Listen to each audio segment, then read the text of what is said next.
A group of scientists resurrect a veteran military soldier through biotechnology and use him for their conspiracy. But what happens when the soldiers figure out the purpose of his resurrection? Let's find the answer in the movie. In Mombasa, Kenya, the U.S. military Air Force troops, including the veteran soldier Ray Garrison, are on a rescue mission. They are about to take down a group of mercenaries who have already killed 4 hostages and disposed of their remains. As they cannot locate the target, the troops receive a sitrep from their comrades that they will move to another location. Meanwhile, Ray finds the target area and hears the mercenaries talking inside a building. This prompts him to stand outside and impinge on the door, where the mercenaries make a response by firing from inside. Ray takes out a stun grenade from his pocket and throws it inside, making the mercenaries temporarily blind as well as lose hearing and balance. He then immediately asks, despite the lieutenant's order, to hold on to the breach, single-handedly taking out all the targets with his rifle before going searching for further hostages. As Ray inspects the ground floor, he suddenly hears creaks on the ceiling, so he goes upstairs. On the 2nd floor, he reloads his rifles and shoots more of the mercenaries. Once they are all down, Ray throws a smoke grenade into a room and silently enters, where he finds the last mercenary pointing his gun at the hostage's head. He slowly approaches them, but stops when the mercenary orders him to drop his rifle, which he follows without further ado. Afterward, he inquires about what the mercenary wants, learning that he needs Ray's forces to pull back and a helicopter to flee with. Ray orders his teammate to hold fire while negotiating a deal with the mercenary before providing him with a chopper. He asks the mercenary where he keeps the phone, and as soon as the guy turns his head to show him, Ray pulls out the gun and shoots him. This leads Ray and his troops to a successful rescue operation as they get their target hostage secured from the mercenaries. After that, the U.S. military aircraft transports them to Aviano Air Base in Italy, where the U.S. Air Force has permitted them to spend their vacation anywhere inside the country. Since that is the case, Ray feels happy to be able to reunite with his wife, Gina Garrison, who is waiting for his arrival on their base. They will finally get the opportunity to spend time together and enjoy the holiday by going to a coastal village in Italy located on the Amalfi Coast. Once Ray and Gina reach their destination, they immediately drop themselves at a hotel to get some rest. The following day, when Ray wakes up, there is a letter from Gina telling him that she is going out to get something for their breakfast. While waiting for Gina to return, he goes to take a bath when suddenly 2 mercenaries appear from within the room and abduct him. Soon after, Ray discovers he is being held captive by a bunch of mercenaries while strapped to a chair. Martin Axe, the leader of the group, eventually appears in front of Ray and confronts him about the involvement of the U.S. military in their objective to take hostages. Ray remains silent, so Martin presents him with Gina, who is also abducted by them, and presses him once more for information about who gave him the heads up to intervene in their hostage-taking in Mombasa. But Ray still refused to disclose anything, claiming he was merely following orders and had no idea who might have tipped him off. In light of this, Martin brutally murders Gina in front of him, who promises vengeance after witnessing the act. But before he can do anything, Martin already takes his life. And yet, Ray wakes up later at the Rising Spirit Technologies laboratory, where he is in an experiment led by the head scientist, Dr. Emil Harding. Harding is taken aback when Ray regains consciousness and remains stable, so he and his colleague, KT, immediately visit him. Once inside Ray's room, Harding explains to him that the U.S. military usually lets RST take over disabled military veterans and other military patients so that the cutting-edge biotechnology here can cure them. But Ray's case is exceptional because he was the test subject of their experimental nanite technology, which brings him back from the dead. This makes him the first successfully resurrected RST human subject of the RST's Bloodshot program to have his whole bloodstream replaced with nanites. This piques Ray's interest, and he demands Harding to break down every aspect of nanotechnology for him.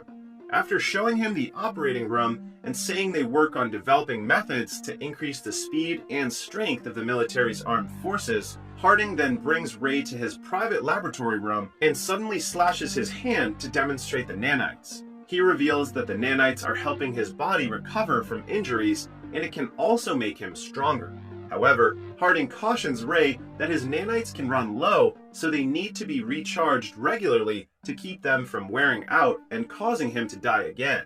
As the demonstration is over, he brings Ray to the rehabilitation center, introducing him to fellow patients like former U.S. Army Ranger Marcus Tibbs, who enhanced his sight with ocular prosthetics, and former Navy SEAL Jimmy Dalton, who engineered his feet. Even though Ray has already met KT, a female ex-swimmer for the United States Navy, Harding introduces her again, saying that KT's enhancements are her larynx and trachea, which allows her to breathe through clavicle-mounted respirations. Later at night, Ray struggles to sleep because he dreams of Gina and Martin and gets out of bed. He goes to the rehabilitation facility to work out, but stops when he sees KT taking late-night diving. They chat and both decide on having a drink to relieve themselves from trouble sleeping. While imbibing, Ray unexpectedly hears the music Martin played while killing them, and he is immediately taken back to the moment when his wife was murdered. This prompts him to leave the RST and seek revenge for Gina's death by killing Martin. He hacks into RST's system with his nanites and utilizes the information to pinpoint Martin's precise location. When Ray learns that he is in Budapest, Hungary, he doesn't waste much time getting there and killing everyone connected to Martin, including the security personnel. Meanwhile, Harding observes Ray on the RST computer screen, witnessing firsthand how effectively Ray dispatches his targets. It is then revealed that Harding plots on making the Bloodshot program successful and eliminating every former associate who betrayed him, using Ray as his weapon. Therefore, he issues an instant order to KT, Tibbs, and Dalton to take Ray back to the facility. Once Ray returns, Harding puts him to sleep and orders Eric, his co-scientist, to begin resetting his nanites and alter his recollection of Gina's death, replacing the person who kills her from Martin to a person named Nick Barris. KT protests this plan of Harding, but he ignores her and even threatens to shut her enhancements down if she tries to get in the way. When Ray awakens again with no memories, Harding pretends to be surprised again and begins reintroducing RST and the new developments in his body. As Harding continues to speak, Ray starts recalling Gina's death, in which he accuses Barris of kidnapping and brutally killing her. Livid, Ray leaves the RST again and follows Barris to East Sussex using his nanites. However, as Harding observes Barris's hideout via computer, he becomes suspicious seeing an unfamiliar man conversing with Barris. So he asks Eric about him and learns that he is Wilfred Wiggins, a skilled programmer and an open-source contributor to many of his innovations, including the nanites. This alarms Harding and KT, but their worries escalate when they find out that Wiggins is ordered by Barris to come here because Barris can't stop panicking, knowing that Harding will send someone to kill him. He forces Wiggins to place an electromagnetic pulse bomb that can incapacitate Ray in the room. Wiggins then sets it in motion and hands Barris the remote, telling him to wait until the EMP bomb is fully charged before detonating it. Once Barris fully notes the instruction, he orders Wiggins to leave and return to his office. Harding immediately orders Ray to stay away from the place, but something is intercepting their signal. Meanwhile, Ray finally reaches Barris's office and starts accusing him of the murder of his wife, which makes Barris confused, explaining that he is not involved with the murder and the RST is probably lying to him. But with his rebooted memory, Ray refuses to believe Barris and unhesitatingly shoots him. He then attempts to leave the office when suddenly Wiggins activates the EMP bomb using the other remote control. As a consequence, Ray's nanites shut down, breaking his connection to the RST. When Ray falls to the ground, Wiggins immediately takes him to his office, where he uses higher voltage to wake him up and make his nanites function again. Once Ray awakens, Wiggins clarifies that he is not an enemy and proves it by taking off the bonds on his hands. Seeing that Ray is persuaded, he flips the lights back on and keeps eating his noodles while introducing himself to Ray and boasting about his extraordinary coding abilities. He also makes it clear that he is under duress to work for Pearce. As Wiggins continues, a slew of conflicting recollections suddenly strikes Ray, in which the identity of the person who murdered Gina blurs. Ray then tells Wiggins about it, and Wiggins explains that RST resurrected him so they could manipulate him and kill every defector of Harding's creation. Now that Ray has figured out the truth, he attempts to return to the RST facility to take down Harding, but Wiggins refuses to release him, claiming that Harding will just take control of Ray and modify his memories to make it look like Wiggins was the one who murdered his wife. Ray then cuts his hand to release several nanites, showing it to Wiggins, and asks him to reverse engineer the nanites since he is confident in his ability to reprogram anything. Meanwhile, thinking that Gina is probably alive since his memory has been manipulated, Ray leaves for a while to track her down with a phone Wiggins gives him that can connect to a satellite and make the search easy. On the other hand, having lost contact with Ray, Harding presses Eric, demanding him to fix it. Eric, stressed out and frightened, finds the car Ray is riding. Harding then instructs him to tell Tibbs and Dalton to follow it. Concurrently, Ray finally finds out that Gina is in London and immediately visits her place. He rings the doorbell and Gina opens the door for him. It is a shock to Ray that she is still alive, but it comes as an even bigger shock to him when Gina says they broke up 5 years ago. She has put the past behind her and begun a new chapter in her life with her loved ones. Ray gets confused at first, but when he sees a child approaching Gina, he suddenly gets silent and leaves without saying goodbye to her. As Ray drives back to Wiggins' office, Tibbs and Dalton find him and intentionally crash their vehicle into Ray's car. Ray jumps out of the car immediately, but Dalton quickly electrifies his nanites by shooting him. Dalton then attempts to fire again, but Ray exerts all his strength to recover his nanites and throws a piece of steel at him. Afterward, Ray flees the area while Dalton grunts in frustration as he cannot catch him. Pissed off, he orders Tibbs to find Ray's location before he drives off to get him again. Tibbs then activates every tracker in the sky, and once he tracks him down, he signals Dalton and keeps providing pins detailing Ray's whereabouts. Dalton catches Ray on the road, but both of them are driven over by a truck, and Dalton's robotic legs break. Conversely, Ray's cybernetic upgrades keep him from ever getting hurt. Ray then rushes over to attack the vulnerable Dalton, but Tibbs thumps a jackknife across his back, rendering him unconscious. Afterward, they take Ray back to the RST laboratory to reset his nanites and modify his memories. After re-establishing contact with Ray and seizing control over him once more, Harding orders KT to capture and kill him to prevent the exposure of the Project Bloodshot, but KT refuses to follow his order. However, Harding deactivates her enhancements and reminds KT that he has the means to eliminate her at any time if she ever again refuses to cooperate.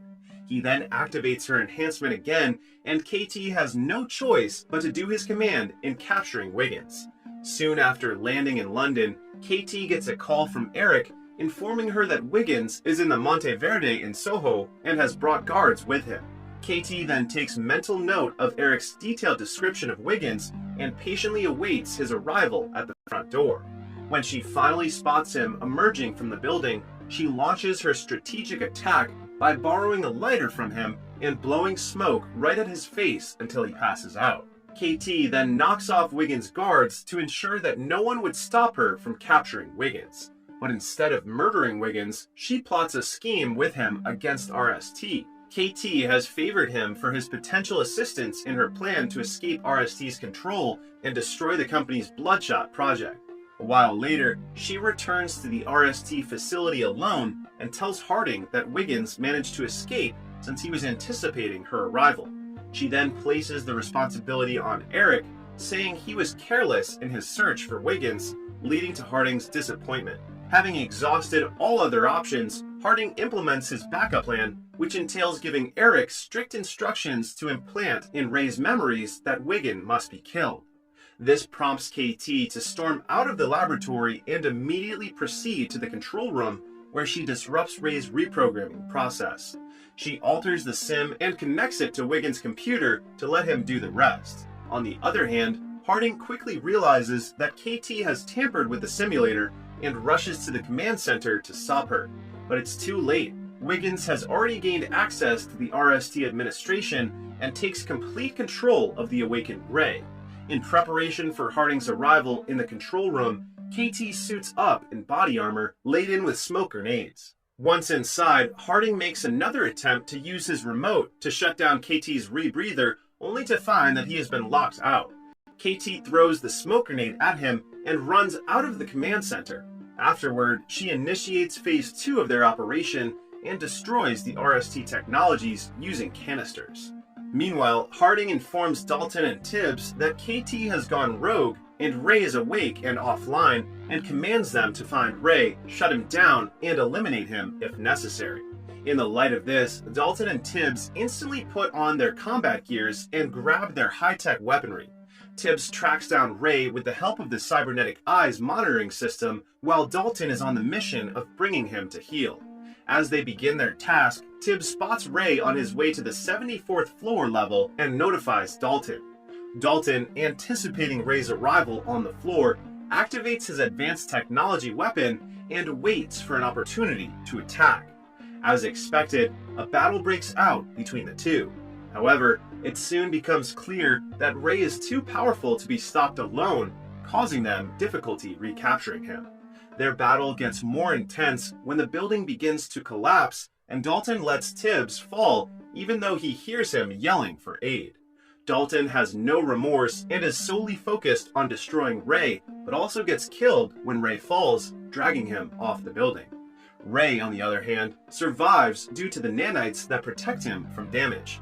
Afterward, he prevents Harding from driving away by throwing Dalton's artificial leg extension in his direction. This causes Harding to get out of the car and pull out his modified weapon to fire at him, trying to wear off the nanites in Ray's system.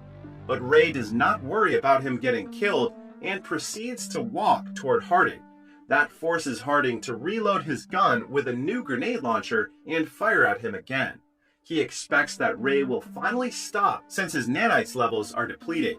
However, Ray is eager to eliminate Harding despite knowing he can almost put himself at risk of death once the nanites in his body overclock and get destroyed. He pulls the pin on a grenade that the nanites disassembled and detonates it just as Harding manages to choke him, ensuring their mutual demise. After a while, Ray wakes up and sees Wiggins sitting beside him, who manages to bring him back to life.